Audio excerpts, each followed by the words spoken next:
Good evening and welcome to another Navigating Life session.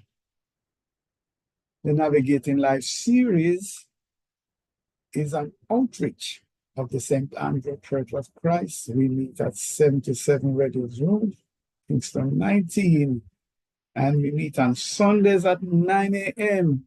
for our weekly worship. And then we have our series of Bible classes for all ages immediately after. And on Tuesdays, we meet again at Redwoods Road or online. So this very same Zoom link, you can worship with us and you can attend our Bible study sessions. The series, the Nav Life series, is also being recorded and it's available on our YouTube channel, Simply Christians with an S, Simply Christians JA. You can see it here, as well as on our website, standrewchurchofchrist.org/media, or on Facebook, Simply Christians JA. So these sessions are available on our YouTube channel, and so will today's session. I'm Trevor E. Smith, and I will be your co-host with counseling psychologist Andre Allen Casey, who is with us. But before we get into today's session, we'd just like to ask you, if you could, please bow with us for a word of prayer. Almighty God, we thank you so much for these opportunities, Lord, to share strategies for coping with life's unfolding events.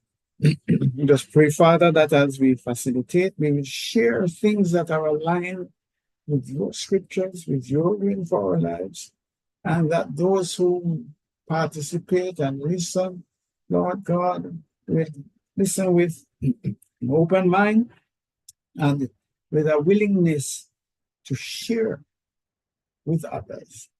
We pray, Lord God, that these sessions will be transformational in the lives of all who participate.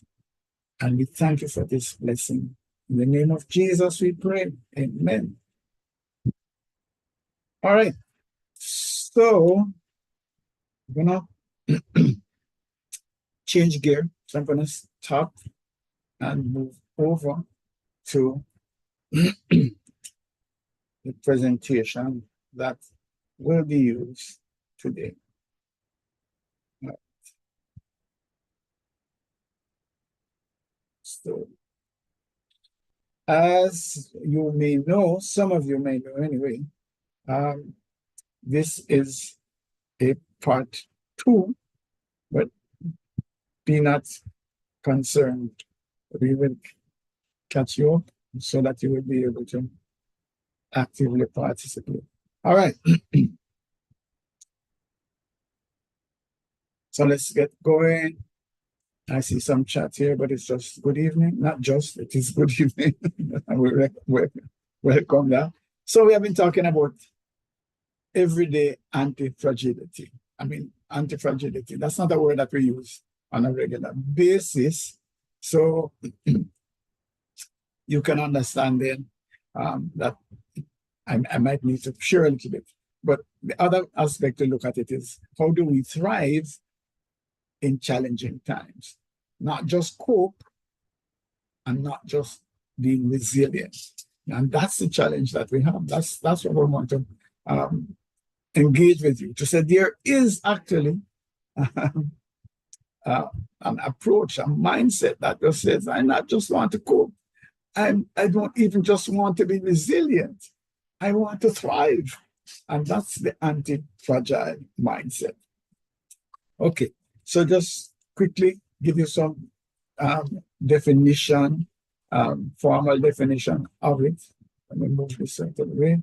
So it's ability to grow stronger in the face of stress and volatility. Right? So it goes beyond resilience, as I've been trying to say. It's not just a coping. It's not just, yeah, I withstood this and we're better for it. It is meeting the crisis in a way that causes you to create an environment, a situation that really is far superior to just coping. I think the example I used the last time, and it sticks out to me, is we had a storm, yeah, and a lot of the South Coast went down for a long time in terms of electricity. People were complaining for weeks and days. So if that situation had been widespread across the island, let us say if the New Kingston had gone down and so on, there would be an incentive, a greater incentive then to look at ways in which we could make sure that the power supply is more resilient. And we talked about maybe going underground or wherever. So that's or having only concrete poles, something like that. That's what we're talking about. So it's not just coping as to say, okay, fine, we have a great team, I'll put it back together quickly. That's resilience. But an anti-fragile approach would be to say, okay, out of this crisis, we're going to have a far better system totally. The whole thing is going to be transformed. You can't even recognize where we were when you compare to where we are. So that's basically the idea. All right. So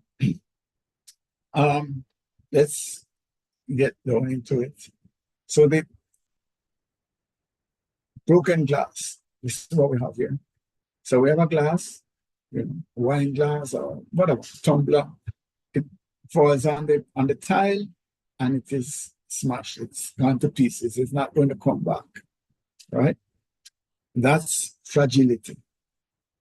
All right. Resilience is the rubber ball, the tennis ball that you can bounce, or I think I use the rubber ducky where you squeeze it through, it goes in, but it comes back out. That's resilience. It bounces back to the original state. Now, anti-fragility is, for example, an exercise workout where you put the muscles under stress, under pain, sometimes you groan and whatever it is, you're tight, you can hardly move afterwards. But at the end of the day, sometime in the future, you're seeing a body that's transformed. You start to see six packs and whatever it is, and you can have a general health that's improved. That's the idea behind anti-fragility. It says this transformed state. So we look at biological systems. That the reason why we get vaccines is that, remember now, the disease is the problem. Smallpox or whatever, COVID, that's the problem. But yet still they give you a little bit of the problem so that you can be generally healthy. Yes, that's part of the idea. Learning from mistakes. Yes, you put your hand on a hot stove, and that experience teaches you to be very careful around hot stoves and going forward. So that we kind of learn from our mistakes. And if the stove is hot, is there something else that's hot that I shouldn't put my hand on? Should I not open my radiator when the car is boiling? So I learned that putting myself in the way of heat, hot things is not so good. So I am much bigger than just being resilient in terms of, yes, let me go get some Vaseline or whatever it is to stop swelling because I put my hand on the stove. Yeah. Same thing with the technology that, if you just look at those of you who play around with the computer or even on your phone, look at the differences in terms of what's happening with the phone now as against sometime in the past. That's it. All right. So Sorry, Brother Smith. Good evening. Good evening, everyone. I was just wondering when you mentioned the examples of fragility, I suddenly thought of the Apostle Paul. Would you think of him as an anti-fragile person?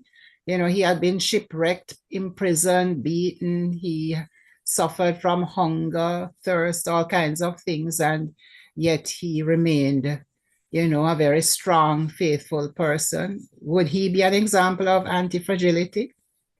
Yeah, but for another reason, if you Oh, don't mind. okay. Well, Let me yes, tell I you. wasn't. Yeah. Let me tell you Okay. why. Because traditionally we would look at him as being resilient in the things Resilient. that he has Okay. gone through. Where I would say that he's anti-fragile is that he has used that to craft all of these, write all of these epistles and to Mm, help people um, in their pursuit of um, navigating through life. yeah. Yeah, yeah. Okay. So that's a little difference. All There, right. Okay. Thank there, you. that's a slide to me where I would say his anti-fragility coming is that it's not just coping. People can cope, people can go through Right. and bear that and to say, see my marks here, see all the challenges here. Mm-hmm. That's a resilient person. But somebody who's anti-fragile will take those things and carry to the next level, which is Mm, have a mindset then that not only overcomes, but for example, you could use that to channel it to help others and so on.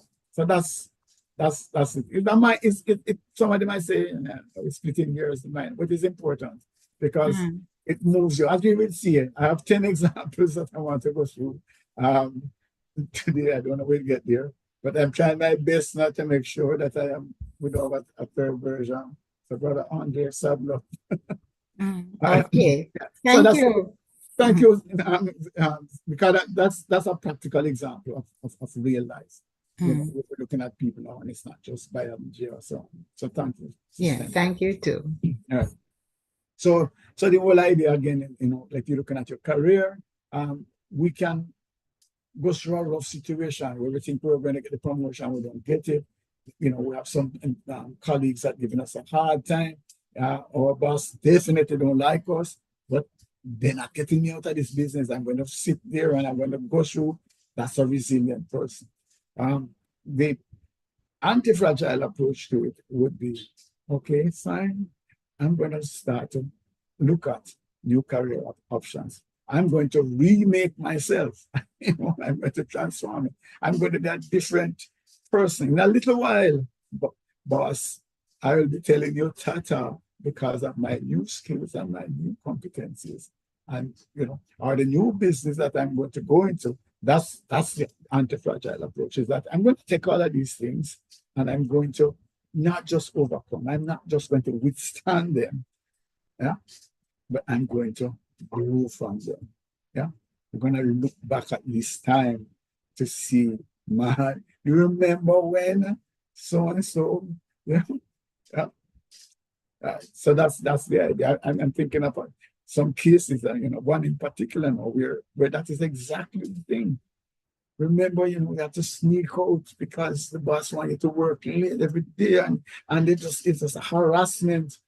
And now you can look back and say, man, look at the position that I'm in. Look at how people celebrating me. That's an active case that I'm thinking about in terms of career, where you move totally away now from survival, resilience, sticking it out to moving into a completely different space. Similarly with your health, yes. You could be going through a situation where the doctor said to you, listen to me, the path that you're going down is not a right path. Um, you know, you are moving straight into diabetes. You need to adjust your lifestyle. You need to change your diet. You need to do it. And then you do it. And man, you are, an example of great health. People wonder what you do. You look good, you look rosy, and you feel healthy.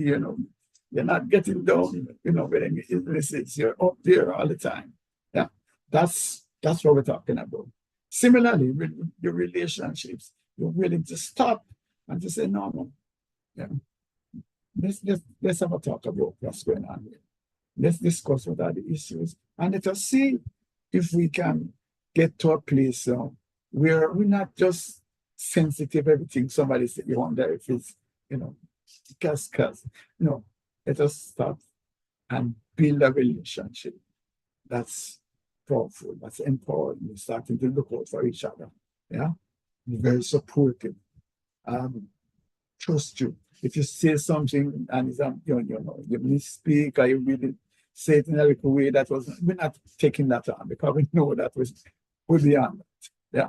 That's what we're talking about. The same thing, your money, you go through the money situation, and every month, have to borrow something here because you can't meet the thing. And you start, and you look back at your budget, and you decide what it is that you have to cut or what it is that you have to live within this. But also you realize that no matter how you cut, you can't meet. So you know that you have to earn something. So you again now you look for avenues to earn. And then you're in a better position where every month you're having a surplus and you start to be in a position where you're building wealth. That's the anti-fragile mindset. Let me pause there. I want to just ramble because this is something, a new concept for many. So any questions or comments on that?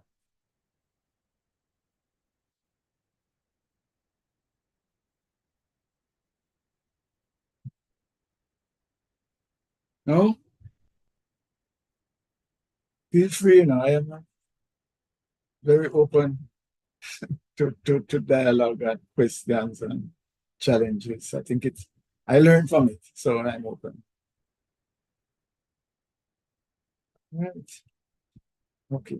All right. So let me just mention this by the way. So in terms of moving into the anti-fragile space, the idea should be recommended anyway that you start small. Like choose one area, try and try and fix all parts of it. If you're not making the money thing work, your career is in a dungeon, your health is bad, your relationship, nobody getting on you.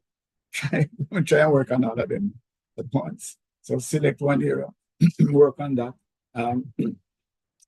with clear, plans as to where you want to go, and then set out on it. All right. Okay, so that's the idea. So let's start. uh, Trevor, a number of these. I think it's probably, I think 10. I think I promise. So we're looking at co-worker conflict.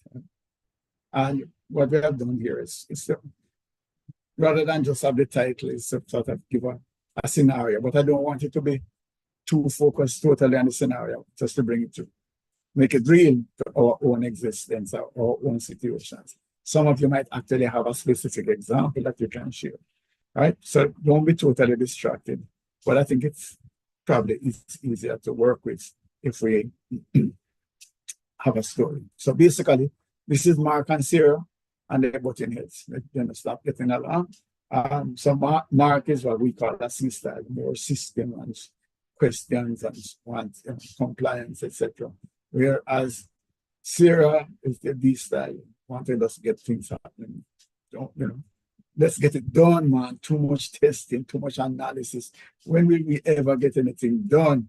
Mark is saying, you can't do that, man. We have to double check this and triple check that and whatever it is. Right. So that's the problem. Okay. Now, resilience could be that both of them just want to say, man, this person will drive me, man, will drive me crazy and serious. But let me just have to just go on because I'm a professional. I'm going to make this happen. So I have to put up with Mark, so they have to put up with Sarah. That's the sort of resilient thing. So they continue to function, but it's clearly not present. The anti-fragile approach is sitting down together and say, let us find a way that you can get the speed that you want, but not at the risk of messing up, making mistakes. Right? So let us see how we can find a way where we can move at your pace while maintaining my desire for, compliance, making sure that things are correct, right? So we don't mess up. That's the kind of approach. And so by focusing on that outcome, by not just deciding to put up with each other and boy, shake your head, but let me just go ahead. It is find a way, that together we're stronger because both sides are, I can see the value of the speed.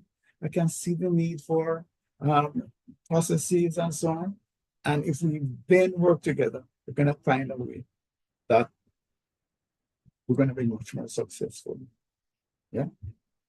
So that's what we're talking about. So moving beyond just enduring and actually going home and patting yourself on the back to say, boy, really and truly, that I'm really long suffering, boy, yeah. Instead of doing that, we know what a situation we're looking forward, actually, looking forward to the outcome of our collaboration.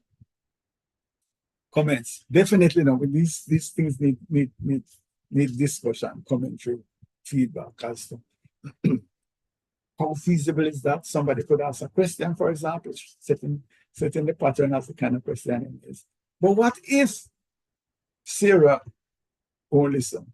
And what if, So let us put out some of those what if. What if? So I'm putting that question to you, my wise panel.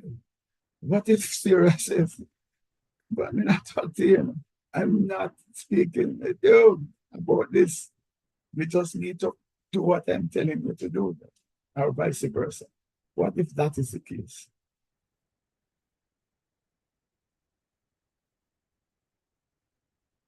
I have developed a new strategy with these Zoom calls. Rather than just sit down here and just wait and hope that somebody will talk, I just decide that I'm going to be beaten, but I'm just going to scroll through the list and just call a name, especially people who come on and don't put their name there like iPhone 12 PRO. Could I get a feedback from you, please? iPhone 12 PRO.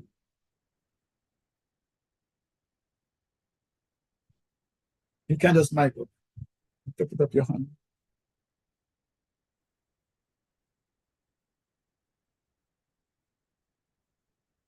Or maybe Rosalie can rescue you.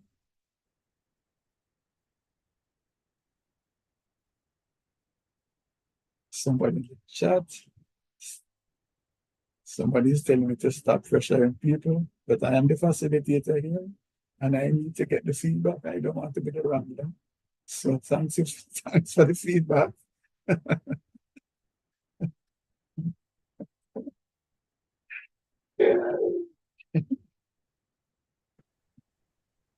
What was the question?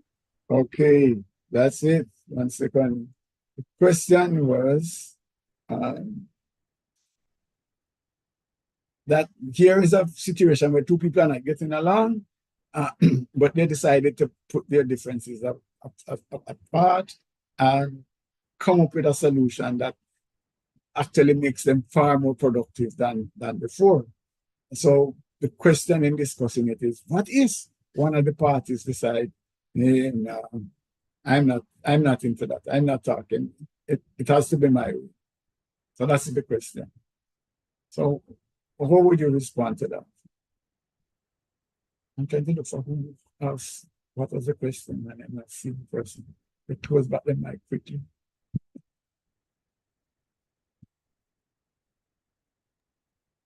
Yes. Usually there's not cooperation I find in our society, people are less willing to cooperate, really.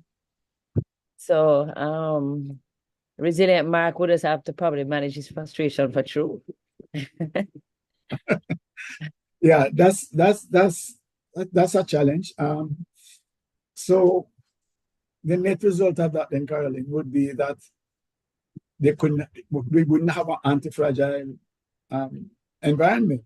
Yes. Or well, maybe a third person could be brought into the, like a mediator, because just to see have an objective input.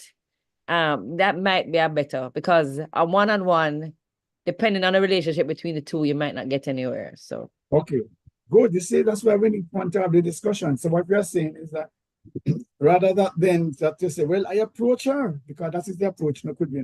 I approach her, but she wasn't responsive. So basically, I just have to go back in my corner and suffer. No, what Caroline is saying is try and get a third party to come in and maybe help. Good. Yeah. That's why we pressure people to participate and to share, because you get value from it. All right. So we have a more anti-fragile session going now, because people know that there is value from being pressured to share, because we learn from it. And at the end, we're going to have a much better session. So all those who are saying leave people alone, understand, you see how anti-fragility can work. All right, so that's 1 of 10. Anybody else have anything to say before we move on? All right, let's move on to another. All right. So this is your couples now. These are, let us say, romantic relationships where people are doing. Again, the story is just to kind of not leave this so stark and you don't know what we're talking about. So Lisa and John, married for 10 years, have been struggling with communication. John feels unheard because when he talks about his work stress, Lisa not responding there. And Lisa feels he doesn't appreciate her contributions at home. So their conversations frequently end in arguments or cold silence. So, the traditional thing is that this is fine. Believe you me, Brother Andre can verify that you have many, many couples that are just going along just like that. Yeah. So instead of staying in this cycle, Lisa suggests that they attend a communication workshop today, and some of them are right now, navigating life series. Okay, through it, they learn new listening skills and set a weekly time to talk openly about their feelings and needs without interruptions. All right. So that is the kind of anti-fragile approach. So rather than the both parties just go along and the relationship is not really warm and clicking, somebody takes a move to move it to another level. And so the communication improves significantly, and they become more attuned to each other's emotional needs. They also develop a stronger bond by supporting each other more effectively. What's the difference between this and coping or being resilient? A resilient couple would have continued. Coping time would heal their communication issues. The anti-fragile couple actively works on communication, creating a relationship that is more robust than before. Comments on this?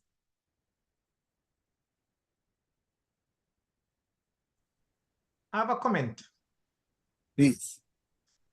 But I hope it doesn't derail you. But I have found that as far as that folks really don't work as much as they think they are able to towards developing an anti-fragile mindset thinking and operating. In other words, having a plan of action and really putting things in place where that is concerned. That I have found that a lot of folks would embark upon becoming resilient, but the drawback on that is that with resilience comes resentment. It can come off.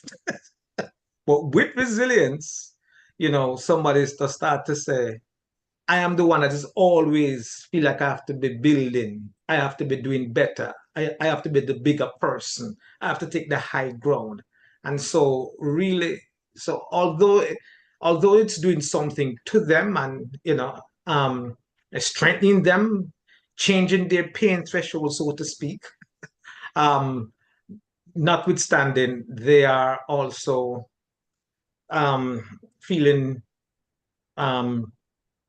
resentful, if I can use that word, because they're like, why is it that I am the one that is always have to be doing this? And at some stage, they are looking for some kind of, for it to be reciprocated then. Good point. So let us go back to Sister Indala's question about Paul.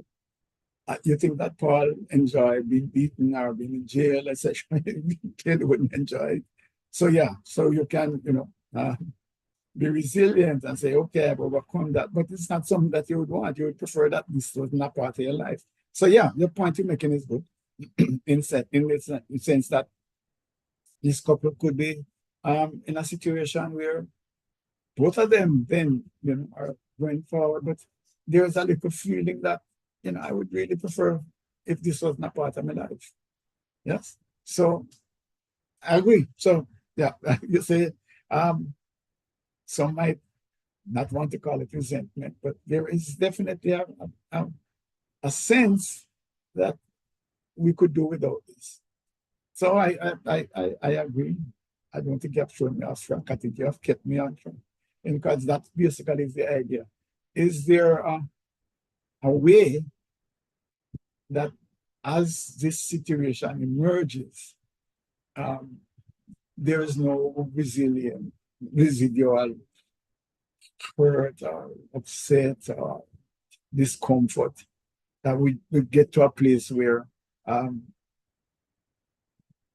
we're more joyful, Yeah. So thank you for that, sir. I don't know if I have responded appropriately, but yeah, the idea is to remove some of those areas that are hindering, frustrating, displeasing, as we develop an anti-fragile response.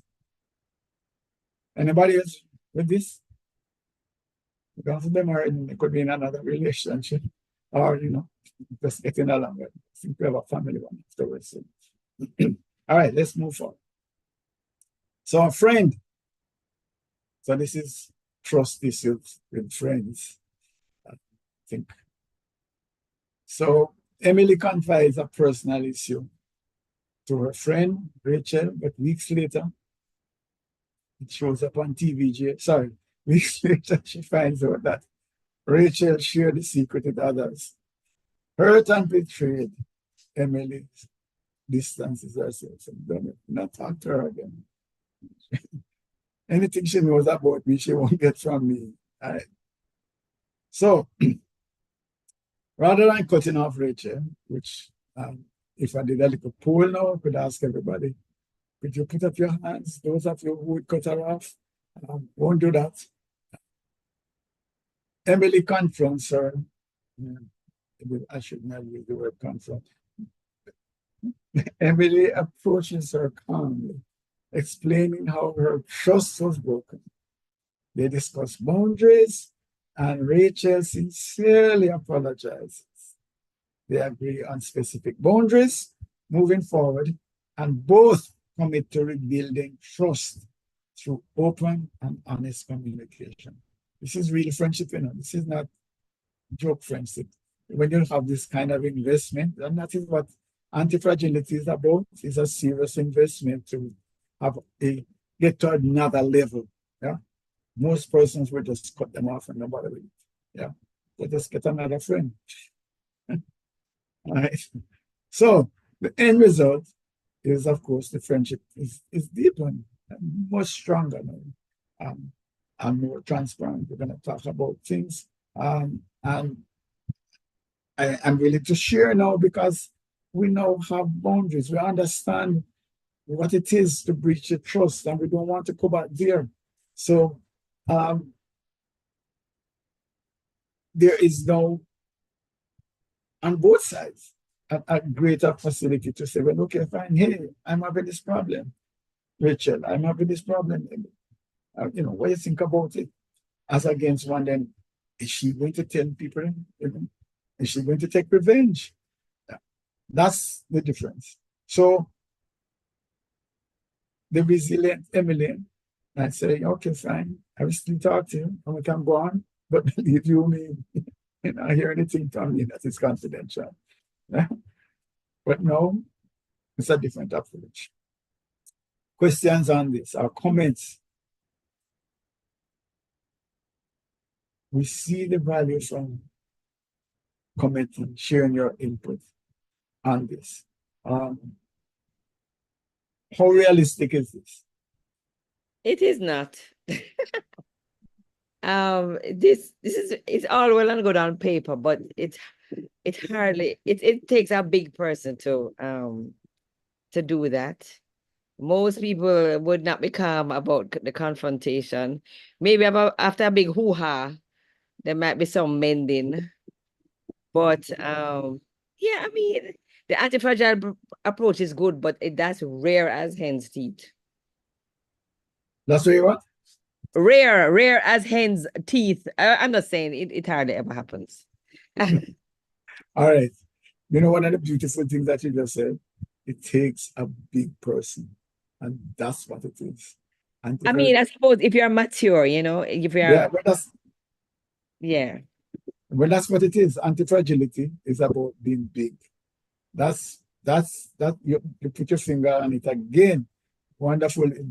And one last thing, if the person isn't worth it, you probably won't even go through all of that trouble. So, you know, the person would have to be worth, when you size it up, if the person really has let you down before or is showing up what they're really made of and they're not really made of such good stuff, you probably won't, you know, go through the trouble. All right, thanks. I also said that this is real friendship. Yes, so I agree with you that it's an important friendship. But the big takeaway from me from that comment is the idea of being big, and that's what anti-fragility requires of us. That we become big, you know, that we are above certain things, that we see ourselves, that we have a mindset that's big. Yeah, we're not caught up with little things. Okay, go ahead. Okay, your mic is open. Go ahead.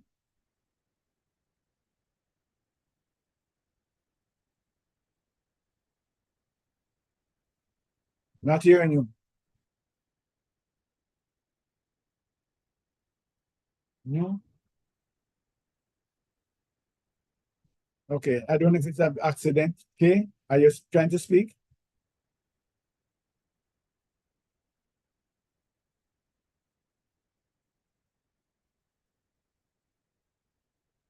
Oh, I'm not sure, but the mic is open.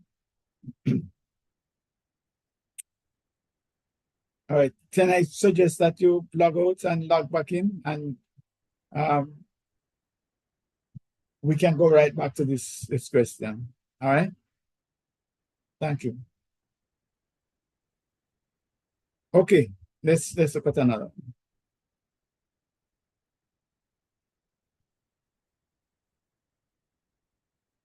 So this is a company. Before you move on, Go ahead. can I interrupt you again? May I? You're not interrupting, please, sir. I'm begging for I think to help us to reach the place of anti-fragility, the why I want to do it could be a motivator. So even with this case here, you know, where I feel like I don't really trust my friend and I don't want to make myself vulnerable again. And, you know, once bitten, twice shy, because I understand those real interpretation of what happens and what it and how it lend itself to trying to rebuild trust and making itself vulnerable to rebuild trust. But the why, I think if we are able to understand why is it that I'd want to push through and put a plan in place so as to save this relationship. What is so valuable about this relationship that necessitates that I be the bigger person, or I be the example of of what this newfound relationship can do for both of us. I think that can help to facilitate anti-fragility. Thank you, sir. Yeah, of course. Okay. Kerry, you ready, Kate? Go ahead. Yes, I logged off and logged back on. So Right. I have a question. My challenge is not approaching. I can approach a person and discuss the boundaries and want to be anti-fragile, but somehow I'm unable to, and I may say the right things, but I may not act it. So in this case with this particular friend, in my mind, I might say, yeah, I've had this discussion, but I'm not gonna share certain things. And this may not even be a conscious decision. So it's almost changing your whole mindset from the academic approach to the real life situation. All right. And I hear you. Not everything is a, click, snap of the finger, whatever it is. So anti-fragility is not just academic. Brother, I don't know if you were on when Brother Andre mentioned the why. Part of the why is not only in terms of rebuilding the relationship with the individual. Part of the why is what these things do to you in terms of your growth and your maturity. Now, by the way, I am presenting this thing. I don't claim to be an anti-fragile person, but it's something to strive towards. In other words, if you could live a life where these things that we're talking about could be manifested by you, think about what that would say about you, how you would not only feel about yourself, but yeah, what kinds of level of maturity you would be exhibiting. So think about it from that selfish point of view, that by doing this, by getting myself to a place where I could be making myself vulnerable again, but being vulnerable is less important than getting to a place where I can be transparent, where I can openly share because I want the feedback and I know the risk, but I'm willing to take that kind of risk because this is not my doing. The individual who I am entrusted with this information might betray my trust.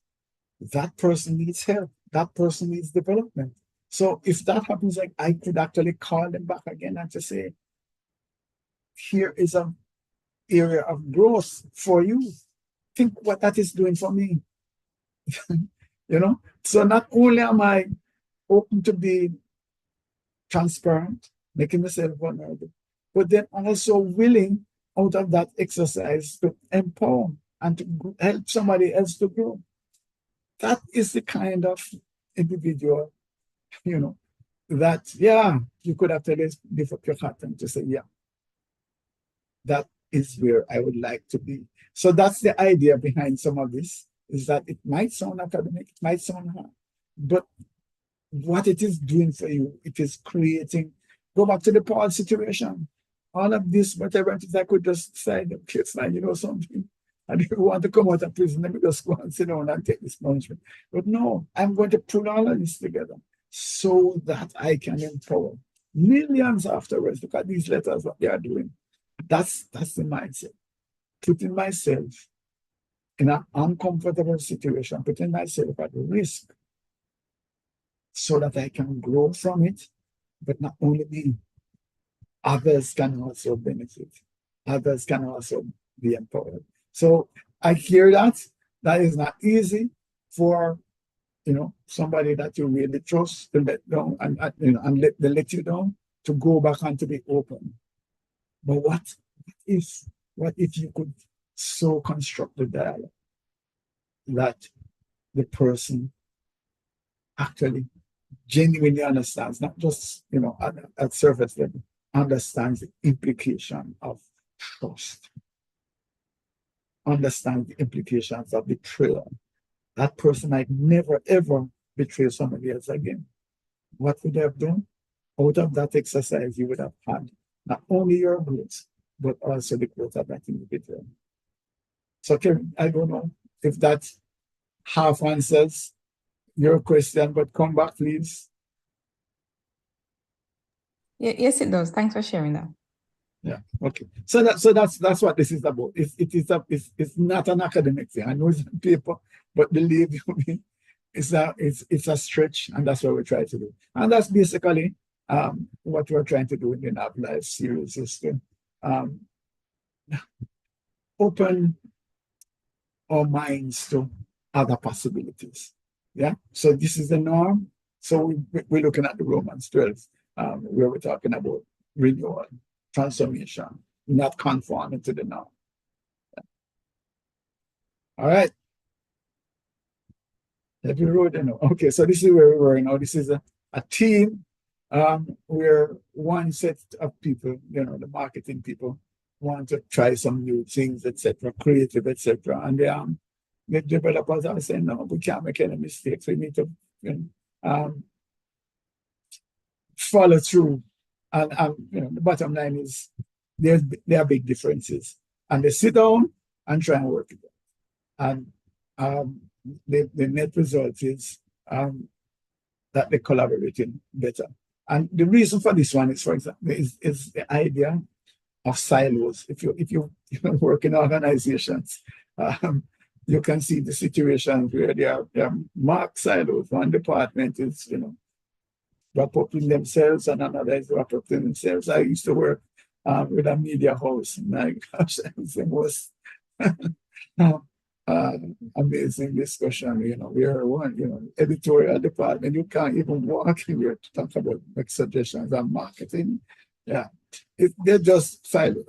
As a matter of fact, there was actually fisticuffs, fight, through cheer and whatever it is. So this is a different approach, and it might not actually get to fighting, but if you just think about work and organizations, a lot of that is at play, where people are definitely like enemies, like they are from the competition. All right.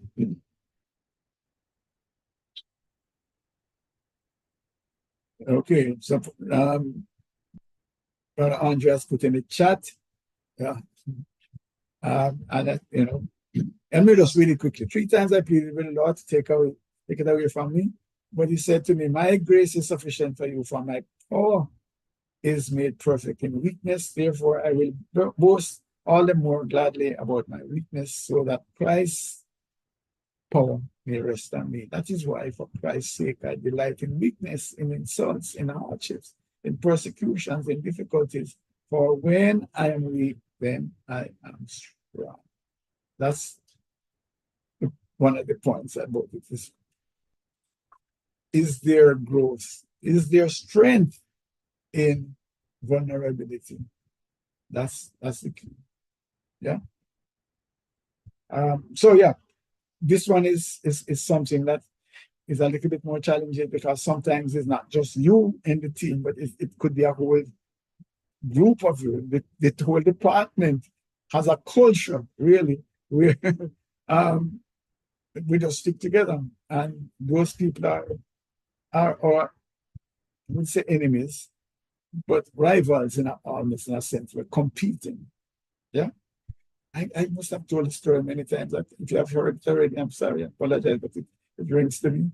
Studying in Germany, come to work one morning, and there's a big problem that could actually threaten the very existence of the company. My boss comes in, and head of the department, comes in and asks about the problem and asks like, so whose fault? Why did it happen? And the fault was somebody who would be competing for the next promotion with them. And basically, um, I might be wrong, but there was no attempt, no seeming interest in trying to solve the problem. It's almost as if there was a comfort level to say, well, okay, fine. Why strike against you? I'm here. This is a reality, is that even within the same enterprise, there are competitive forces, and the idea of collaborating is alien. And that's why many companies are not anti-fragile. That's why, in a major crisis, they might kind of come together, yes, and get to see if we can get through this. But in terms of developing a structure, a mindset, an approach that consistently looks to thrive as against just survive, that's not common. And that's where we can look to improve. We talk about, 2030 and we're trying to be whatever it is that we want to be. One of the things that we have to do is to stop pointing fingers and stop blaming and seeing how we can get together to craft approaches that helps us to thrive. All right, it's another one. Anybody ever had a boss that they sort of get along with? Right? Somebody that looks over your shoulder every minute and fine, ask questions so you can hardly get anything done. Yeah. This is a case of that. So Carlos, his boss Sharon micromanages his work. Central builds up as Carlos feels untrusted. Why she cannot leave me? It's like I don't have any sense, etc. Yeah. And Sharon wants to have total control, and she gets upset when Carlos decides to go off and do things on his own. What is this? Ask me before he do this and get permission, because I want to be in control. So again, the normal approach to this is that after a while, Carlos started to look around for jobs, and if he really likes what he's doing, he's kind of put up with it a little bit. And I'm sure and is thinking, if Carlos continues to respond in this way, I might have to ask him to leave. But he seems to do a good job, so let me just go and put up with it. That's the coping, resilient approach to these things. And it them could go and work together for a long time in that kind of mode. What is the anti-fragile approach? The anti-fragile approach is for them to have the dialogue. And for Carlos to say to him, let me tell you the frustration that I'm in, is that you treating me like a neophyte, and I know what I'm doing. Yeah. I think that the organization would benefit if I were empowered, if you would just trust me to do some of these things. Everybody would benefit. It would take less of your time to come and check, and it would help me to develop. So I would get to a place where you could actually have the confidence in me to do more. So is that possible? At least let us try it now with some pilot. Give me some more room and let us do that. Yeah. So that's the kind of mature dialogue that is possible. The challenge with this is that Carlos might be dealing with a Sharon that is that exudes, so much fear in direct reports that nobody feels comfortable. They figure that if I were to go and approach Sharon and tell her that, I'm going to get fired. That is the kind of things that some managers have over employees. so they don't feel even comfortable to discuss the matter. They just put up with it. And so that's part of the challenge that we have. But we have to break the chain. And so a brave Carlos need to come and say, boss, can I have a little word with you? Can I talk to you? Yeah. This is the situation. And hopefully Sharon listens, and we can end up with a situation now where Carlos continues to improve and empower and can do wonderful things. Matter of fact, gets so good that he puts Sharon in a position where she can be promoted because he can do her job. That's the idea. Comments, suggestions, questions. Is this a side paper or is this a possibility? Looking at my list again. Brother Smith, I'm just thinking that, as someone was saying not too long ago, sometimes this doesn't work very well in the real world, even though Carlos might be, resilient. He wants to avoid confrontation. And then if he even tries to see if he can do anything about it, he might be, that relationship may not really work because the manager, the supervisor, prefers to be in control. And so, his efforts would be frustrated. I mean, I've heard of several situations, in the working world where this happens. The manager really wants to be in control and will just not entertain any kind of discussion with the, with those persons who are under his, in his charge. It just doesn't think that there should be that kind of relationship. That relationship should always be, the subordinate and then the person who is, in the supervisory position. And that's how it should remain, because they feel threatened. They don't want to be challenged. And it just causes more frustration, even although the person tries to tolerate the situation. It just ends up, being, frustrating for that person. Eventually they will try to move on to somewhere where they don't have that sort of thing to deal with. Right. I'm just thinking that that's a norm. That's a norm, but we are not. But yes. I wouldn't say that is the norm. That's a dysfunctional enterprise. Yes, it is. You have functional leaders who behave differently. Yes, that is so. Right, but exactly. We do have those Absolutely. leaders who don't like challenge, who don't want to be challenged in any way at all. And then I find that something is wrong with that kind of leadership. They're not willing to, get off that pedestal and sort of improve that working relationship. And maybe not just only with one person there, but with a whole team. Precisely. So yeah. So that's something that happens. And where that shows up is that there's a crisis that comes, and you really need people to rally around. You need people to work extra time, or you need people, because the problem is so big.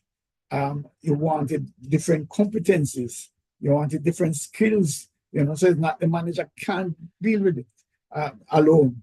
So that's where the thing breaks now, like the glass that falls on the ground, in that you just don't have enough bodies, enough resources to deal with the crisis, because you haven't empowered the team. That's the problem that those organizations run into, and why after a while they're beaten by people that have as a team that's being developed. Because if it comes down to the one man thing, something happens to that one man, or there's a crisis, nothing can happen. So sometimes as well, the person is, for whatever reason, not available, incapacitated, etc. And there's no resource inside to do anything, because nobody has been empowered to step up to the thing. So as we are trying to encourage the right thing, we're saying if you're the boss, have a different mindset. See how you can get your employees to be at a position where they can do what you do or even better. Or whatever it is that they are doing, empower people, right? Because that is the anti-fragility. If you have empowered team members, you can do much more than you can ever do for yourself. Johnson family. Good boy. All right. So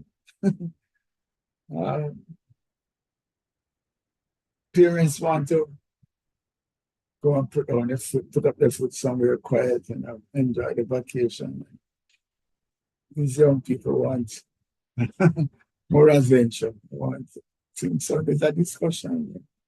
One good thing about it is that there's actually a discussion, and the parents haven't said, I don't want to hear a word. So there's some kind of a coping, at least they may be at the stage of being kind of resilient in that they're still talking. But that is the situation, right? Where they cannot actually discuss, but it might end up that one side, depending on the family and how functional the family is or how anti-fragile the family is.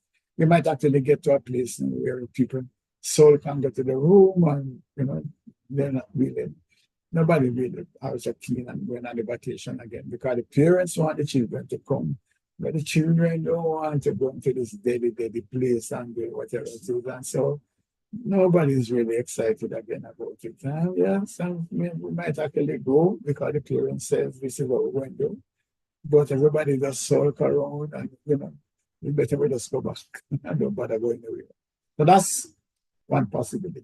The anti-fragile approach is, again, stepping up, being big, being mature, being willing to say, okay, fine. Is there a way that both wishes can be met such that the vacation is super for everybody?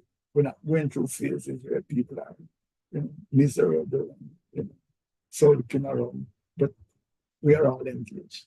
That's the idea behind the anti-fragile thing, is to look beyond just working out a compromise, but looking for something more than just, okay, fine, so that they may feel so bad, let us do this. All right, we kind of agree, but could we sit down and actually craft something that actually is powerful and pleasing to both sides? Do we have the patience? That's my question. People not asking the question.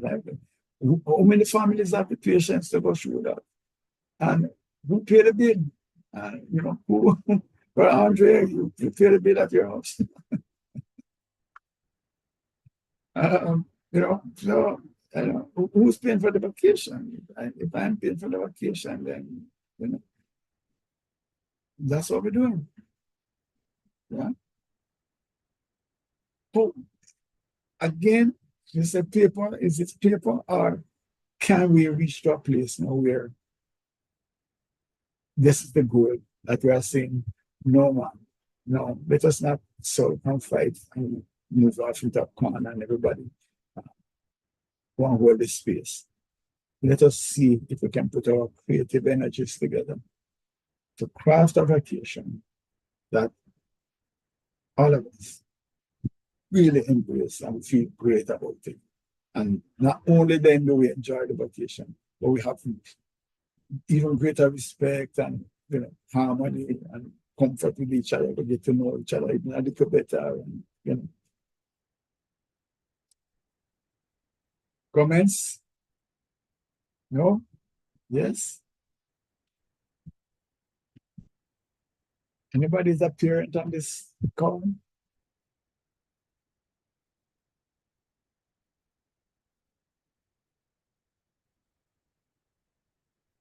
You work hard. You are paying for this bill. You need a rest. These young persons, but why should they dictate? You don't want to go into no adventure. You want to just rest. Is it should you invest? Is there a benefit in going through this thing, and making sure that everybody is good? All right. Silent night. Let's look at another one.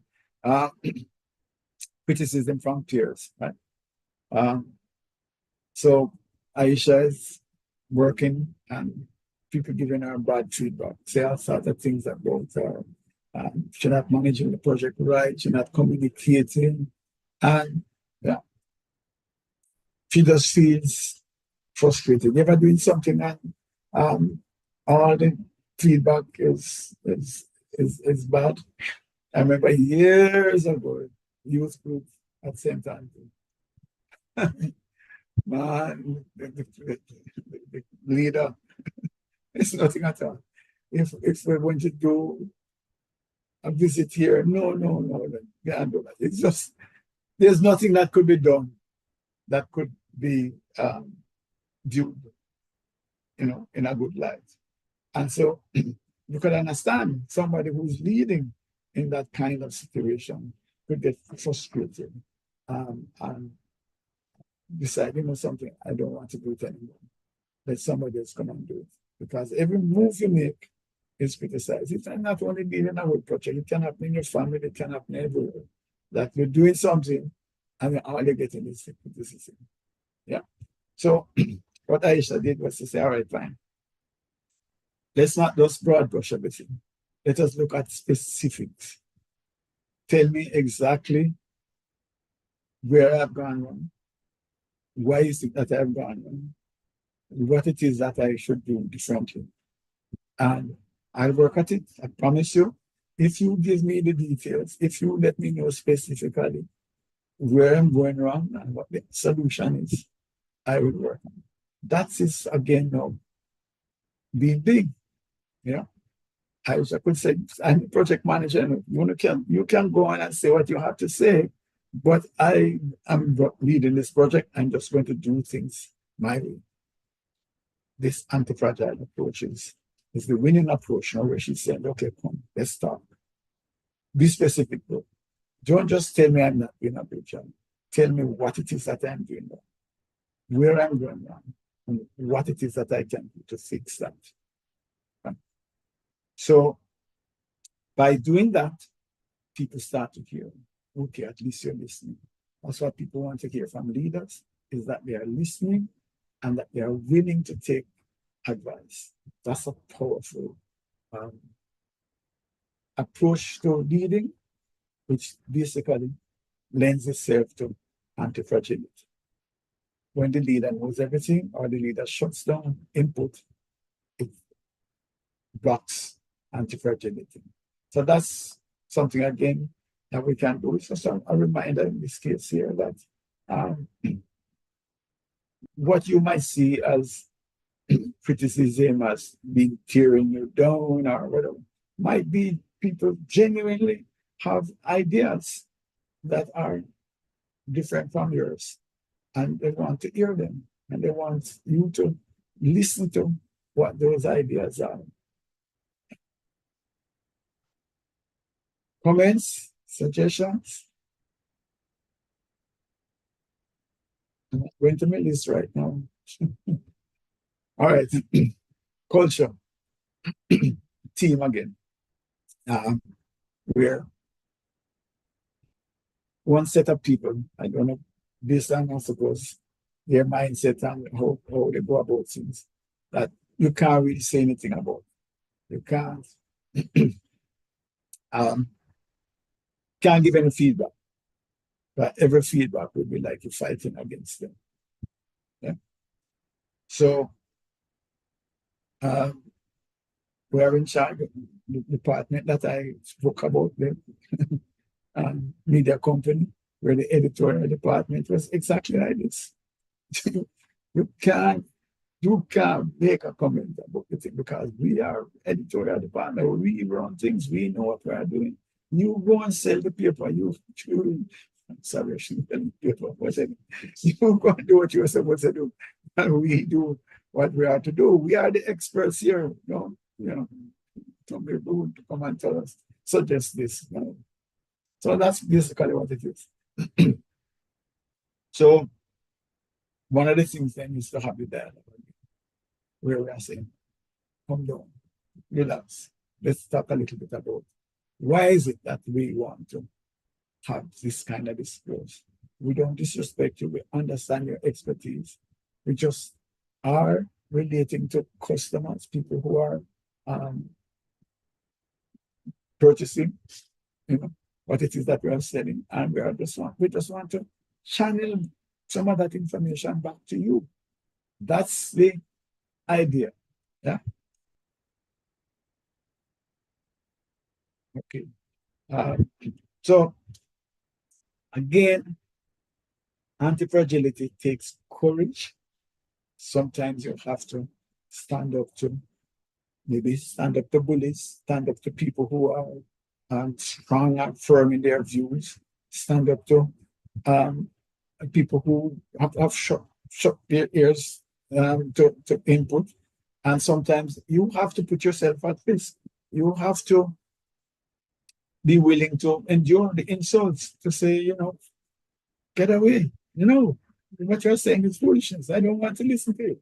Those are some of the things that you have to do sometimes to get to an anti-fragile.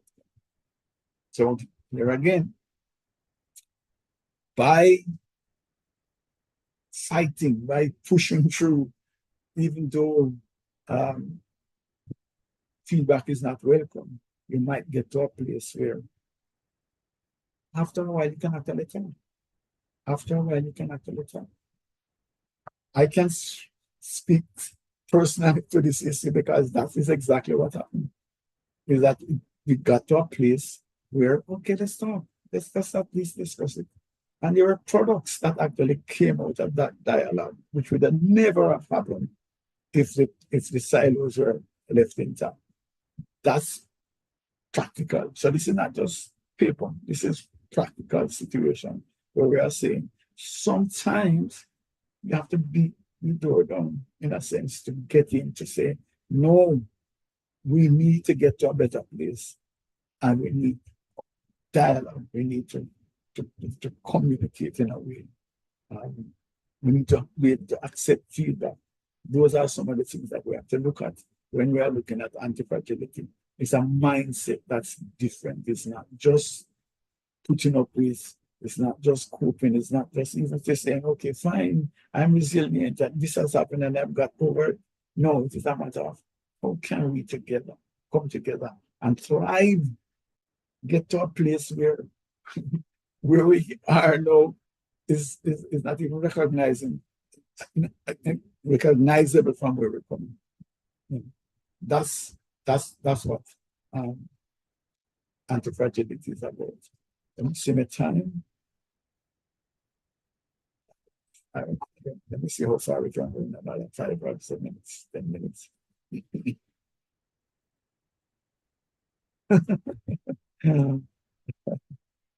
I hope you can read this yourself. So yeah, it's okay. And I think there are situations that are close to this, in that, how could you be my friend and you have your party and you don't invite me? No, man. All right. Okay. So yeah, there are situations like this, I can tell you, where this would normally manifest itself. For example, it would be like tight things like weddings or something, where you have a list and you have to cut and you have to cut and you have to cut. And then, dinner party, it's a small thing. I can't have everybody. So when you say everybody, so I am a everybody now? Oh, so I am a everybody. Okay. All right. So that you can see how this could manifest itself in real life, right? Where the situation is there. How come I am not into that list? Oh no, but I can't invite everybody. No, wrong words. So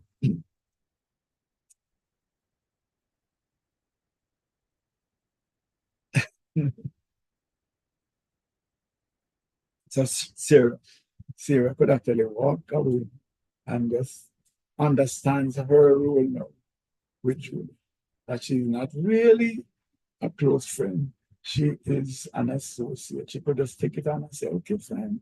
You know, I thought that we were good friends and so on, but now I understand that I'm just a passing acquaintance. That's one approach. And she could actually get herself to a place where she actually speaks with Julie, you know, well, I wouldn't say professional, but talk in a cordial manner.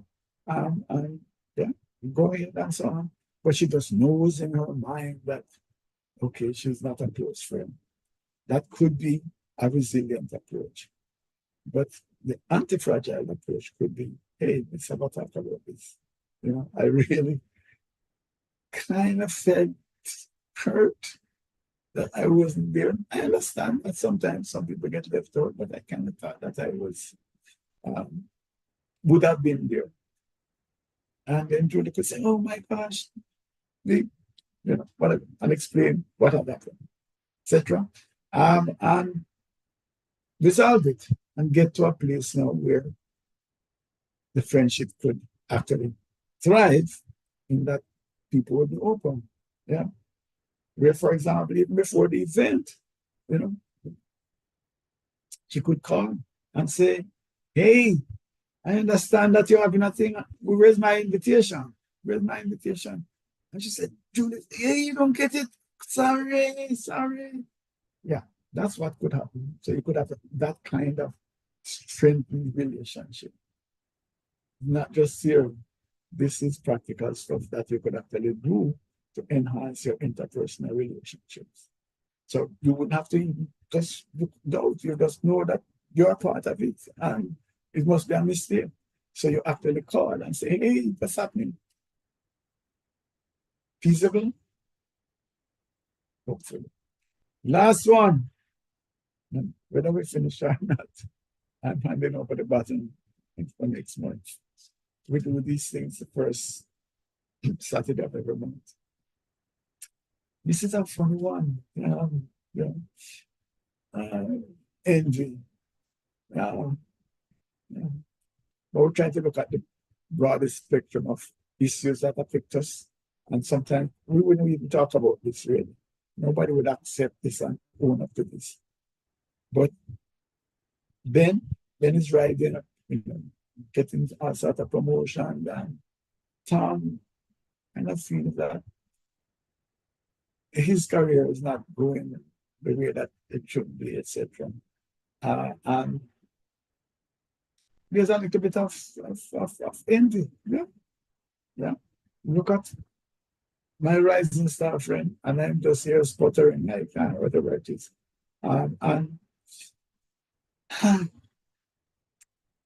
I just kind of stay away from Ben a little bit. Just ease back a little bit because I get a little disappointed, a little frustrated sometimes, when he's talking about what he's achieving and what his next goal is, where he's going to reach, the next job he's going after, all of that. I don't feel comfortable hearing that. So I'm just going to step away. Like that, actually call it envy, but it is. But that's one approach. That is a resilient kind of approach to say, all right, fine, I'm going to secure myself. I don't want to put myself at any discomfort. So maybe if I'm not aware of what's happening there, I won't be impacted by it, and I can just go and take my time. Move along. That's one approach. The anti-fragile approach is a little different, which is to contact the Ben and to say, boy, Ben, something. Sometimes when I look at what you're doing and I look at myself, the introspection, I really feel uncomfortable. I just feel as if I'm not achieving anything. And so sometimes I actually feel as if I would prefer not even to know about your wonderful progress. Although, of course, I celebrate. So, I just wanted to share that with you, that sometimes When I look at your growth and what is happening to me, I'm not comfortable. And so I feel better, feel safer, just kind of staying away. And out of that dialogue, Ben could come back and say, hey, I understand for the past. And maybe one of the things we could do is to look at your goals and to look at whatever it is and to see how together we can support each other as we go. That's the kind of approach. Now, how many terms are there that would actually go up and to say, think of the value, think of the potential benefit. That's where being that big, it could actually save the friendship. It could actually help him to ultimately hear some of the strategies that Ben is using in order to do. Instead of being rivals, we're now sharing strategies, etc. So that's part of what the anti-fragile thing does. Sometimes you make yourself vulnerable, but there's a development phase that comes from that. And so that's the encouragement. I think I'm going to leave it there. I'm not sure. I wasn't counting how many we did. I'm supposed to have 10.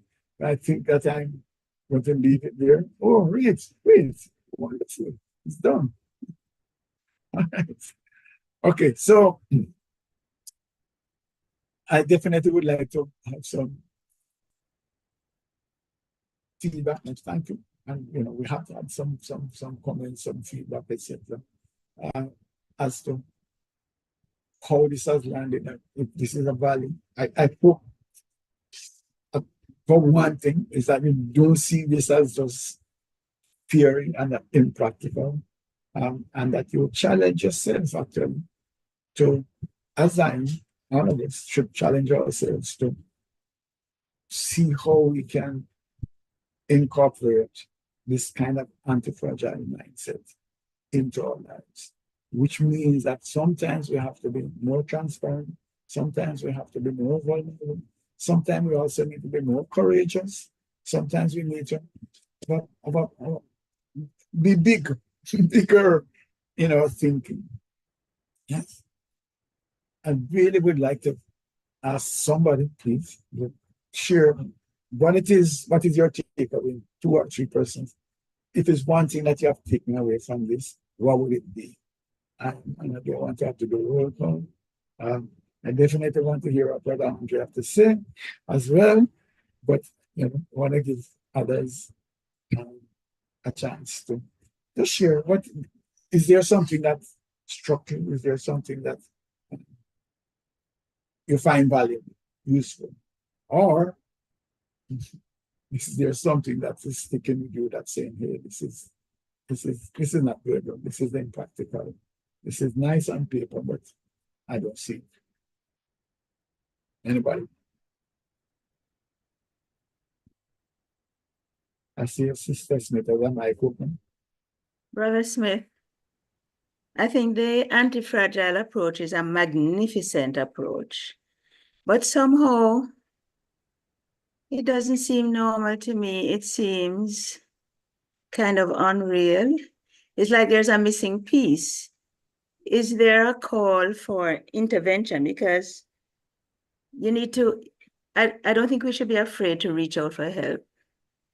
You seem to need a mediator because 2 people having a conflict. I don't see one person who is hurt just going to the next person and trying to sort it out.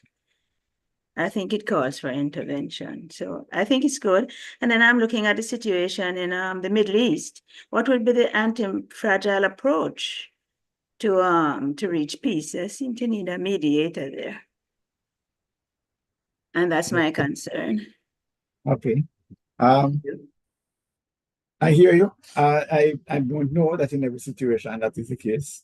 I think that one party can approach the other party. As the example, we show many examples here where somebody decides to reach out.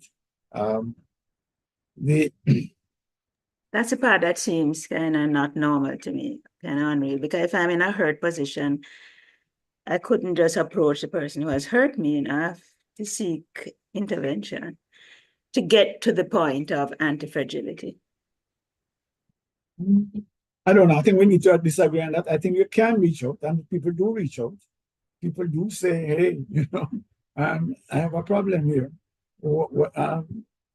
Is there some way that we can work it out?"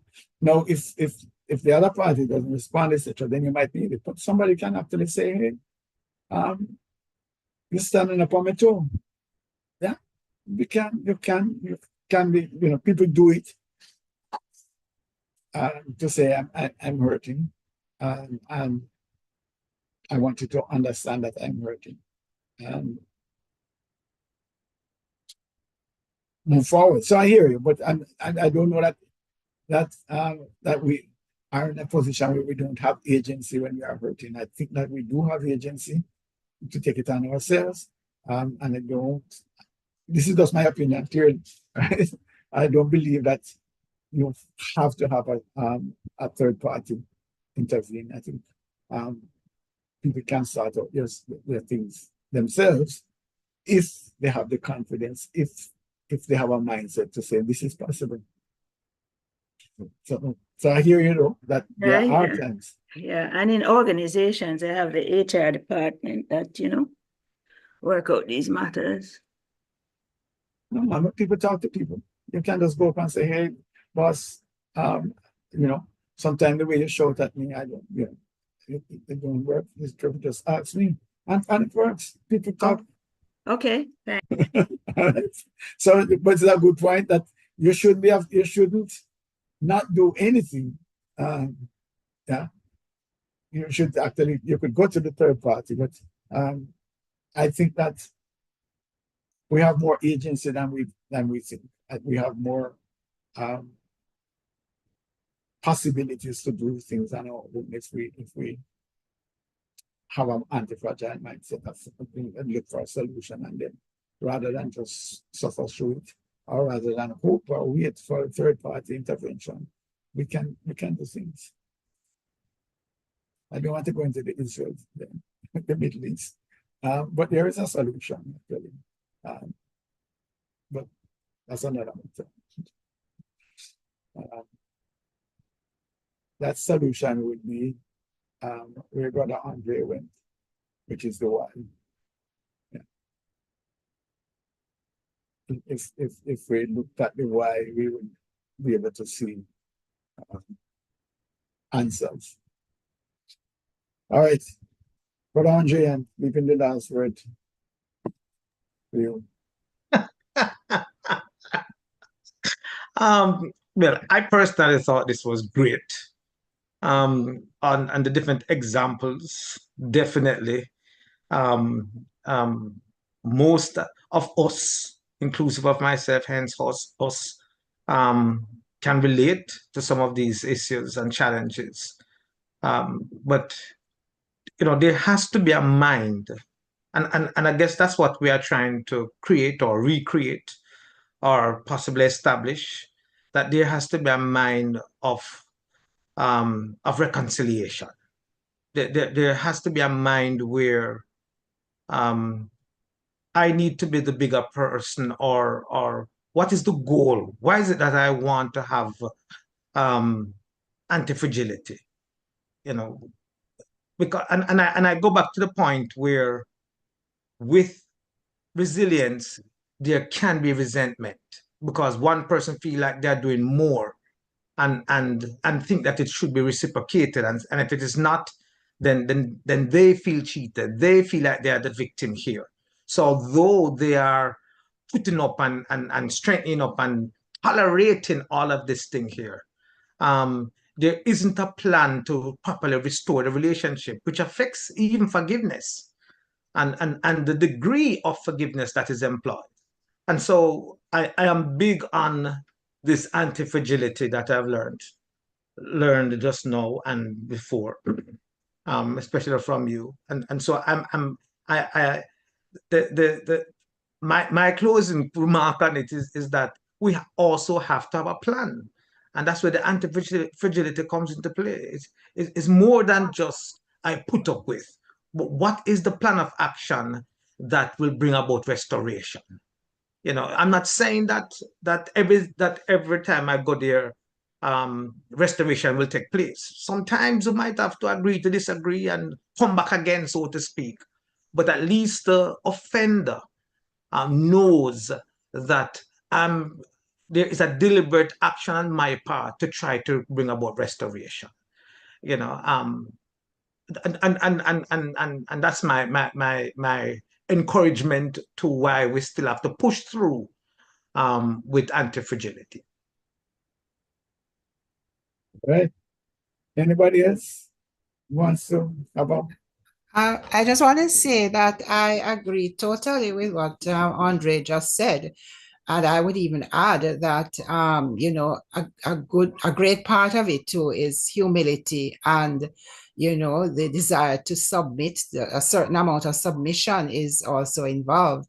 And I do agree with some of what Sister Smith also said, that there are times when you may definitely need some amount of mediation, some sort of intervention. Yes, there is agency, and you can actually come from a point where you can take the reins and deal with the situation. And I'm just thinking too of my own personal situation when my husband and I had differences, and we were able to work out those hurt feelings and so on by coming together through prayer, and that worked for us really very well. So it is possible for us to be able to reach that point of anti-fragility without the intervention. But I think that there are some cases that will probably need a little bit of intervention, as Sister Smith was saying. But I thought that the session was really a great one, and I really like this whole idea of the anti-fragility, which I think we can work towards. I was learning also something new. And so thank you very much for all that you have shared, and for all the other points that, the participants have shared too. Thank you. Thank you. Anybody else? I would just add, in cases which are impossible, sometimes you have to walk away or save yourself, or when you see that there's no cooperation or mediation, you have to, how do you deal with yourself? Yeah. Sometimes that's you have to protect yourself. Sometimes you have to be wise as well. But I don't, in these sessions, we have to look at there are going to be always some outriders, right? Whether negative or positive outriders, some extreme cases are. That's in the mind. That's not, that's so not that is there. But what we have to promote, is that should be our last resort. Then right. I was just thinking there. No, I agree. So and I like that, because we don't want to have a session that is unreal, that people are saying, look at all the investment that I have done in this, and still we can't reach anywhere. So I had to pull away. So I understand that, and I don't want that somebody like that to walk away now thinking that, okay, this is craziness, because look at what I have gone through. I have a practical thing where there was no resolution, there's no possibility. So yeah, so we have to look at all of those, but I don't want those to diminish the fact that I think that, I know that we have agency. I know that we can, in fact, solve some of the problems ourselves. And my goal today, right, this is stuff that is not coming out of my head. It's something that I was doing, unusual, a lot of work, and then came across this, and I'm saying, wow, there's a difference here. So you get yourself immersed to get to a point and you want to share. And the idea behind it is that there is more. There is more. And if we even look at the same Middle East or the wherever, all around us are situations that are crying out for people to have a different mindset. Don't go with it now. Go back to your romance. Have a renewal, a different mindset.